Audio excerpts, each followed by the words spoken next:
Hello, जय शिवराय. जय शिवराय. बोला. DS news मराठीमधून ज्ञानेश्वर सवणकर बोलतोय. बोला भैया. आपण जर पाहिलं तर सरकारने निवडणुकीमध्ये शेतकऱ्यांना सरसकट कर्जमाफीचं वचन दिलं होतं. त्यामुळे शेतकऱ्यांनी आणि मराठ्यांनी सरकारला भरघोस मतानं निवडून दिलं. बहुमतानं सरकार सत्तेवर आलेलं आहे महायुतीचं. आणि निवडणुकीच्या काळामध्ये दिलेला शब्द शेतकऱ्यांना वाटत होता की या अर्थसंकल्पीय अधिवेशनामध्ये पूर्ण होईल. राज्याचे अर्थमंत्री अजित पवार साहेब कर्जमाफीची तरतूद या अर्थसंकल्पामध्ये करतील अशी आशा शेतकऱ्यांना होती. परंतु ज्या काही शेतकऱ्यांच्या ह्या आशा पल्लवित झाल्या होत्या त्या निराशामध्ये परिवर्तित झालेल्या आहेत.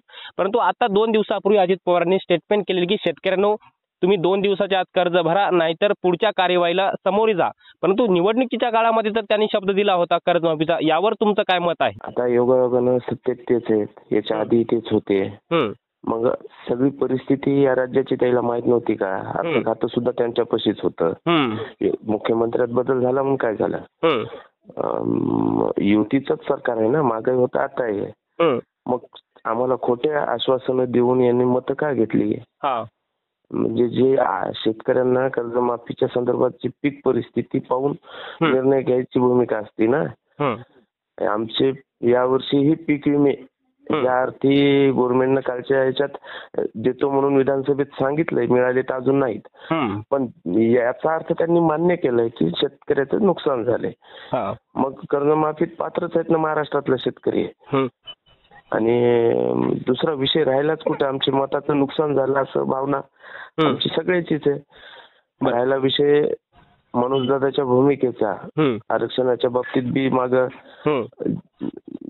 उपोषण सोडते वेळेस ज्या मागण्या मान्य केल्या त्यावरही कुठली कारवाई नाही. महाराष्ट्रातल्या 35% समाज असणाऱ्या मराठा समाजाचे कुणबी नोंद असावं म्हणून मागणी आहे. तर सगळे 100% मराठा समाज शेती करते, हा पटका मराठ्यांना आहे.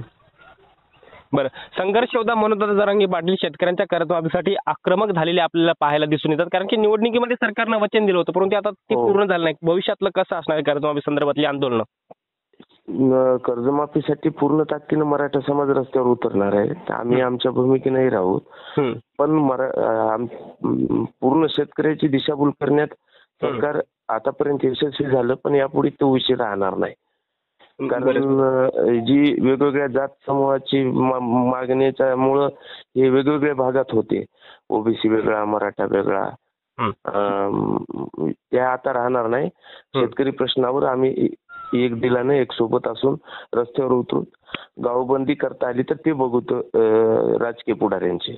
बरं, अजित पवारांनी जे काही स्टेटमेंट केलं त्या स्टेटमेंटवर राज्याचे मुख्यमंत्री देवेंद्र फडणवीस बोलले. त्यांनी असं सांगले की जी अजित पवारांची भूमिका आहे तीच आमच्या सरकारची भूमिका आहे. म्हणजे अजित पवारांची भूमिका आहे की पुढच्या 2-3 वर्ष आम्ही कर्ज माफ करणार आणि शेतकऱ्यांनी कर्ज भरलं पाहिजे, आणि तीच भूमिका सरकारची, असं देवेंद्र फडणवीस साहेब बोलले. राज्याचे प्रमुख म्हणून तेच आहेत, त्यांच्याच भूमिकेने सगळे मंत्रिमंडळ काम करतं. त्यामुळे शेतकऱ्याला हा फरक कळत नाही असा भाग नाही. अजितदादा म्हणले म्हणजे कोण? मुख्यमंत्री जाहीर भाषणामध्ये पहिल्यांदा आश्वासन देतात, तुमची महायुतीचा मैनिफेस्टो बनतो त्यामध्ये कर्जमाफी असते. तुम्ही योगायोगानं दुधात साखर बाबा मुख्यमंत्री झालात, अपेक्षा तुमच्याकडून होती घोषित होण्याची पहिल्याच अर्थसंकल्पात. आम्ही बघितली तिची विवरला विषय बघितला. त्यात त्यांनी 5 वर्षाचा कार्यकाळ बाईटवरही काही लावलेले त्यांचे कारागीर आहेत. बोलताना म्हणतात तर 5 वर्षाच्या कार्यकाळासाठी आश्वासन देतो. तर मूर्खाला कोण सांगा शेतकरी 5 वर्षाची शेती करते काय? दरवर्षी पेरणी वेगळी करते ना.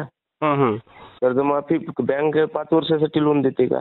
पीक विमा 5 वर्षासाठी, पीक कर्ज 5 वर्षासाठी असतं का? कर्जमाफी तुम्ही 5 वर्षाची कर्जमाफीचं द्यायले, पीक कर्ज 1 वर्षासाठी असतो. त्या कर्जमाफीची चर्चा त्याच वर्षाची निगडीत असेल ना. मार्च आम्ही 5 वर्षात भरूच ना. मग मार्चच्या आत भरा म्हणले ना अजितदादा. सध्या तरी आमची परिस्थिती नाही त्यांच्या भाषेतली, आमची नाही परिस्थिती, आम्ही 5 वर्षात भरू.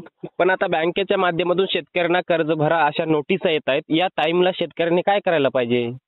त्या नोटिसा चुलीत घालायला पाहिजे, बाकी काही करायला नाही पाहिजे. आम्ही काही भरपूर बँक मॅनेजरांशी बोललेलो आहेत. ते बोललेत की आम्हाला सरकार म्हणते की शेतकऱ्यांकडून कर्ज वसुली करा, आणि सरकार शेतकऱ्यांना म्हणते की आम्ही कर्ज माफ करणार. आता शेतकऱ्यांनी काय समजावं या दुटप्पी भूमिकेला? शेतकरी काहीच समजणार नाही. त्यांनी ट्रेनिंग घ्यावी शेतकऱ्याकडून कसं घ्यायचं ते. शेतकरी देणार नाही पैसे. बरं, ज्यावेळेस आम्ही ट्रेनिंग घ्यावी वसुलीची, आता काय करायचं. ज्या वेळेस आम्ही शेतकऱ्यांना भेटतो, शेतकऱ्यांच्या व्यथा जाणून घेतो, त्यावेळेस शेतकरी असं बोलत की आमचं मतदान जे आहे या सरकारला देऊन व्यर्थ गेलेलं आहे आणि उद्धव ठाकरे साहेबच बरं होते, त्यांनी निवडून आल्या त्यांचं सरकार स्थापन झाल्यावर त्यांनी कर्जमाफीची घोषणा केली होती. ते शब्दाला जागले होते. 1 लाख रुपयापर्यंत जे दिलं होतं कर्जमाफी, ते